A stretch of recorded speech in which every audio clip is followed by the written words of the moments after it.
Hello, children. Good morning, all of you. Again, one request to you all. If you are understanding the concept with me here, please subscribe, like, comment, and share more to motivate me. अब मैं आपको motivation देती हूँ, पहले मैं मुझे motivation चाहिए, अब मैं आपको मोटिवेशन देती हूँ कि अगर मान लो आपको सफल होना है, सफलता की आपकी जो डेस्टिनेशन है कितना भी दूर हो, तो अगर आपको उस डेस्टिनेशन पे पहुंचना है, यानी कि 100 मार्क्स हो, 100% मार्क्स हो, तो आपको ये पहला कदम उठाना पड़ेगा उस डेस्टिनेशन पे पहुंचने का। तो जिन्होंने अभी तक पहला कदम नहीं उठाया है, तो प्लीज़ उठाओ ताकि आप अपने डेस्टिनेशन के करीब हों। राइट। तो सफलता का पहला जो स्टेप है वो आपका पहला कदम ही होता है। तो प्लीज़ उठाओ बच्चों, शुरू हो जाओ, दौड़ना शुरू कर दो। ठीक है। अब आ जाइए, आज मैं इसमें कुछ इंपॉर्टेंट कॉन्सेप्ट जिस पे क्वेश्चंस आते हैं, किसमें, नेशनल इनकम में। ठीक है। एक तो स्टॉक और फ्लो का डिस्टिंग्विश आता है, मतलब डायरेक्ट आ गया है, तो डायरेक्ट क्वेश्चन आजकल आते ही नहीं है।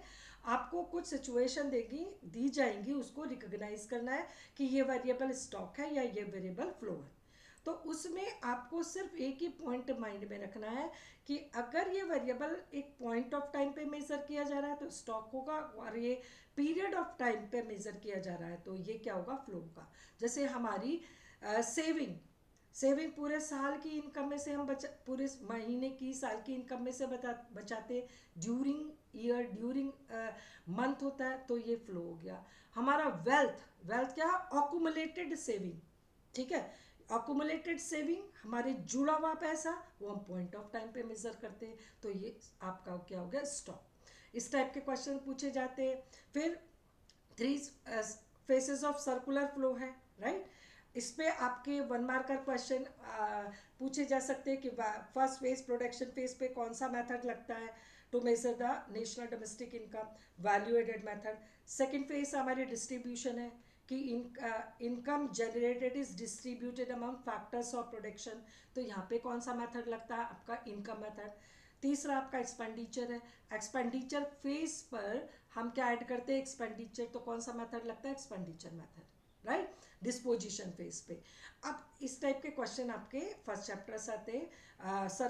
Circular flow of income in 2 sector, firm and household. Real flow, money flow. Real flow में हम क्या लिखेंगे, factor services from household to firm.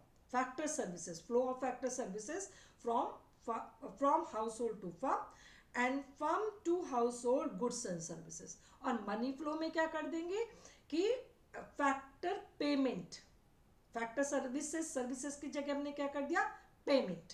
ठीक है। Rent, interest, wages and salary, उसमें हमने क्या लिखा था, land, labour, capital, enterprise, real में। और मनी में कर देंगे rent, interest, wages and salary and profit. और इधर क्या लिखेंगे, expenditure on purchase of goods and services. तो इस टाइप के क्वेश्चंस आते हैं। अब आ जाइए सेकंड में, फैक्टर इनकम और transfer income. Factor income which add to the current flow of goods and services, which add to the production, जिससे हमारा प्रोडक्शन बढ़ रहा है, किसका, गुड्स एंड सर्विसेज का। तो ये क्या, फैक्टर इनकम, पहला पॉइंट। और जिससे आपका current flow of goods and services में कोई एड ऑन नहीं हो रहा है, कुछ एडिक्शन नहीं हो रहा, वो क्या है, transfer income. Factor income bilateral होता है, पहले मैं अपनी सर्विसेज अपने स्कूल को देती हूँ और बदले में वो मुझे मेरी सैलरी देता, बाइलेटरल हो गया। राइट, 2 साइडेड हो गया, पहले मैंने उनको सर्विसेज दी, उन्होंने मुझे पेमेंट दिया। ये फैक्टर सर्विस, फैक्टर इनकम हुआ। और जो ट्रांसफर इनकम होता है, यूनिलेटरल होता है, 1 साइडेड होता है। जैसे कि मैं पढ़ना चाहती हूँ, मेरे पास पैसे नहीं है, गवर्नमेंट ने मुझे स्कॉलरशिप दी, मैं गवर्नमेंट को बदले में कुछ नहीं दे रही हूँ आज की डेट में। ठीक है। तो ये क्या हो गया, old age pension, unemployment allowance, scholarship, pocket money, ये सब क्या होते हैं, यूनिलेटरल ट्रांस। और ये क्या होते हैं, ट्रांसफर। ट्रांसफर को हम ऐड नहीं करते क्योंकि इससे आउटपुट नहीं बढ़ रहा है, और हम फैक्टर इनकम को ऐड करते हैं क्योंकि वो आउटपुट बढ़ा रही है कंट्री का। ये कॉन्सेप्ट है। फाइनल गुड्स एंड ये आपका इंटरमीडिएट गुड्स। ठीक है। ये इंपॉर्टेंट होता है, ये आपको रिकग्नाइज करने के लिए आ जाता है। ठीक है।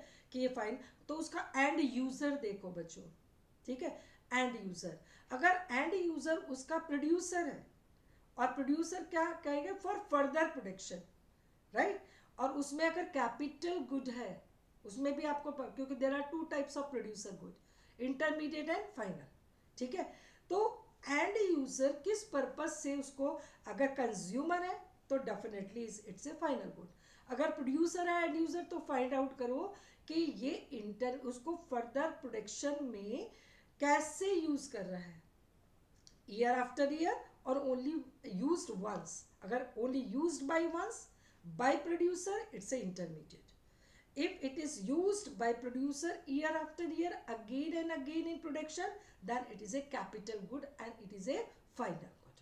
ये वीडियो सब पूरी मैंने अच्छे से बना के डाली हुई है, सबको अच्छे से देख लेना। आज जो मैं कॉन्सेप्ट ले रही हूँ वो बहुत ही इंपॉर्टेंट कॉन्सेप्ट है, वो है जीडीपी एंड वेलफेयर।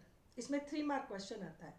इसमें क्या है बच्चों कि हमें लिमिटेशंस बतानी है और एक एक पॉइंट पर क्वेश्चन बनता है कि अक्सर हम सोचते हैं कि जीडीपी बढ़ रही है तो लोगों का वेलफेयर भी बढ़ रहा है, इनकम बढ़ रही है यानी कि उनका कंजप्शन लेवल बढ़ेगा, क्वालिटी ऑफ लाइफ इंप्रूव होगी और वेलफेयर होगा, ये एक जनरल व्यू होता है हमारा। लेकिन कुछ लिमिटेशंस हैं जिसके कारण जीडीपी फेल हो जाता है to measure the welfare of the people, ठीक है, कि जीडीपी बढ़ रही है कहीं कहीं पे और वेलफेयर नहीं बढ़ रहा है, और कहीं कहीं पे जीडीपी नहीं बढ़ रही है और फिर भी वेलफेयर बढ़ रहा है, ठीक है, तो ये जो सिचुएशंस है, ठीक है, जिसमें जीडीपी डिसाइड नहीं करती वेलफेयर ऑफ द पीपल, ये क्या है, लिमिटेशंस है किसकी, GDP as an index of welfare. इसमें बहुत इंपॉर्टेंट है, 3 और 4 मार्क क्वेश्चन आता ही है, जिसमें कि एक्सटर्नलिटीज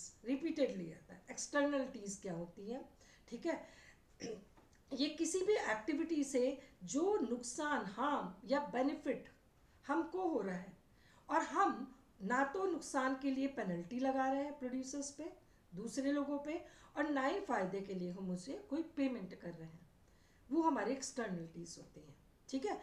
अब जिससे अगर हमको फायदा हो रहा है, बेनिफिट हो रहा है और हम कुछ उसके बदले में पेमेंट नहीं कर रहे फर्म को, तो ये होती है पॉजिटिव एक्सटर्नलिटीज, ठीक है, और जिससे हमें नुकसान हो रहा है बदले में हम पेनल्टी नहीं लगा सकते, ठीक है, वो होती है निगेटिव एक्सटर्नलिटीज।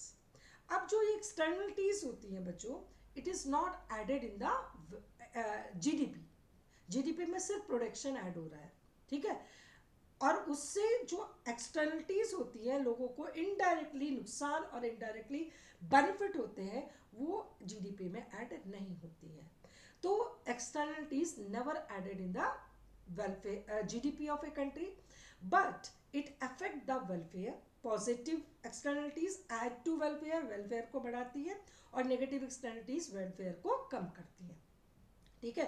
पॉजिटिव एक्सटर्नलिटीज का एक एग्जांपल है पब्लिक पार्क, गवर्नमेंट जो पार्क बनाती है, ठीक है, गवर्नमेंट पार्क बनाती है, उसके लिए हम जाते हैं, सब लोग एक्सरसाइज करते हैं, कुछ गवर्नमेंट को डायरेक्टली पे नहीं करके आते हैं, फ्री होता है वो, ठीक है, तो ये हमारी उससे हमारा वेलफेयर बढ़ता है, हमारी हेल्थ अच्छी होती है, पॉजिटिव एक्सटर्नलिटीज है।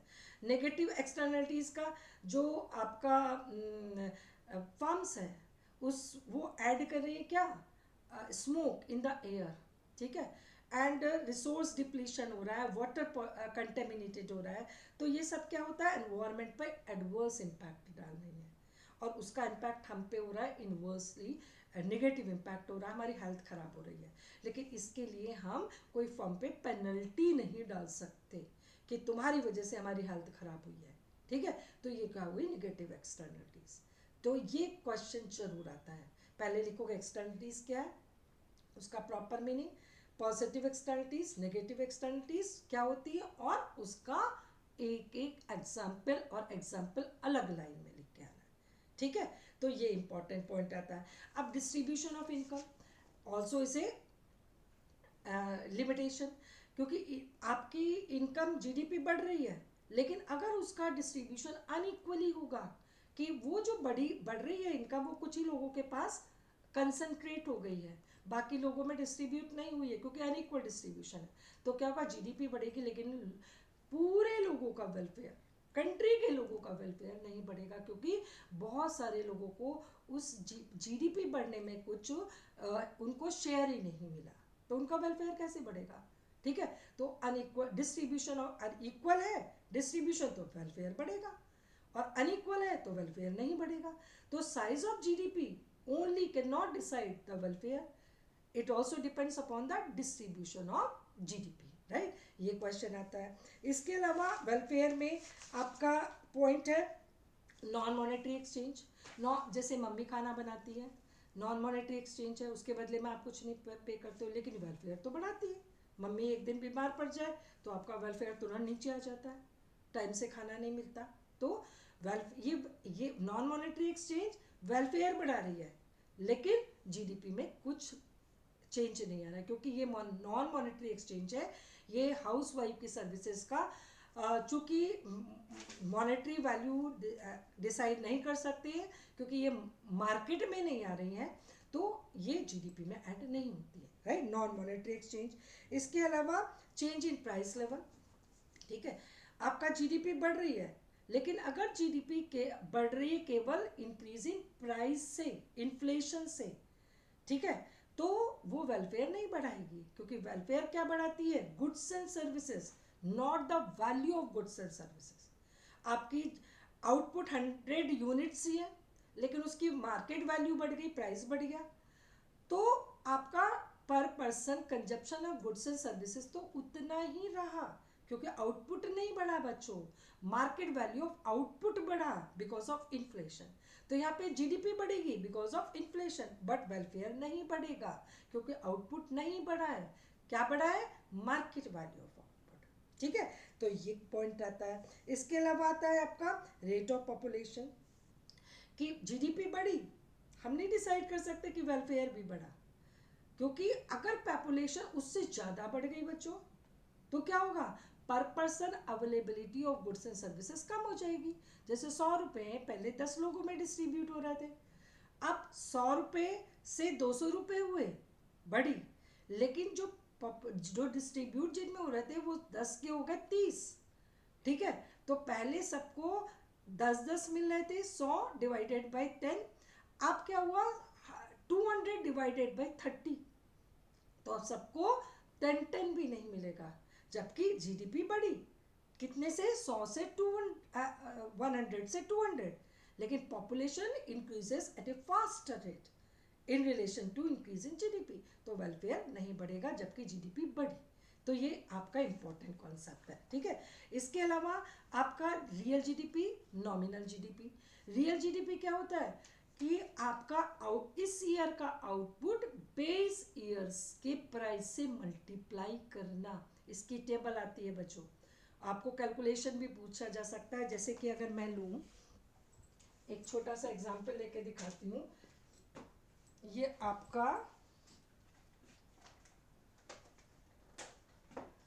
प्राइस है, प्राइस इन बेस ईयर, ये प्राइस इन करंट ईयर, ये आपका सपोज कॉमोडिटीज ले रही हूँ, ठीक है। ये आपका वीट है, राइस है, ठीक है, दो ही चीज ले रही हूँ, और ये है क्वांटिटी, ठीक है। क्वांटिटी 100, 200, ठीक है, और प्राइस इसकी है 50, और इसकी करंट ईयर में कितनी हो गई? 60। ये जीरो जो होता है बेस ईयर होता है, 11th में पढ़े हो, 1 होता है करंट ईयर, बाद वाला करंट ईयर, पहले वाला बेस ईयर।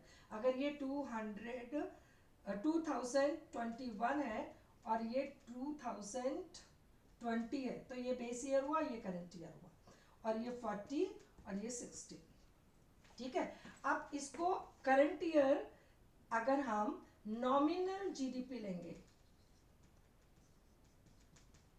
तो इसको आउटपुट को कैसे मल्टीप्लाई करेंगे? करंट ईयर से, ठीक है। ये क्या है? Monetary GDP, nominal GDP, when the output of current year is estimated at the prevailing price, at the price here which is prevailing in the market, यानी कि करंट ईयर प्राइस, ठीक है।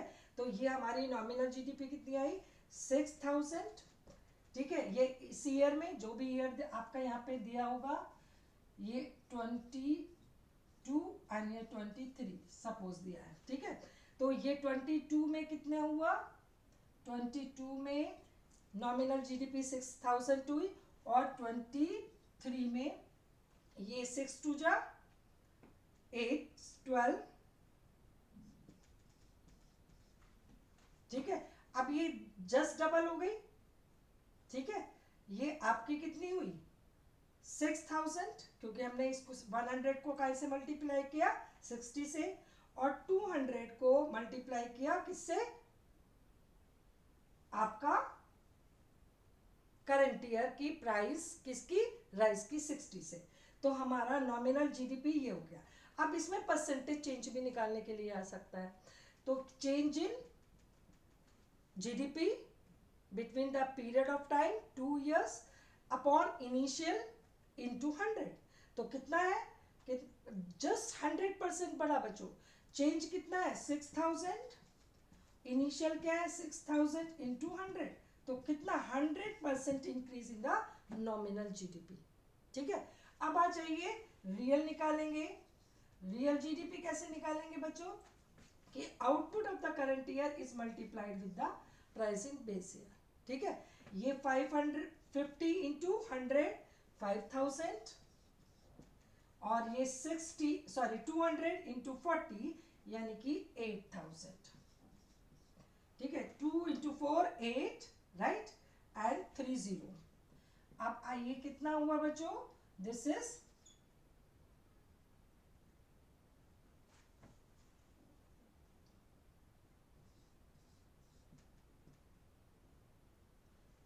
13,000, right? 13,000 is the GDP, real GDP. Understood?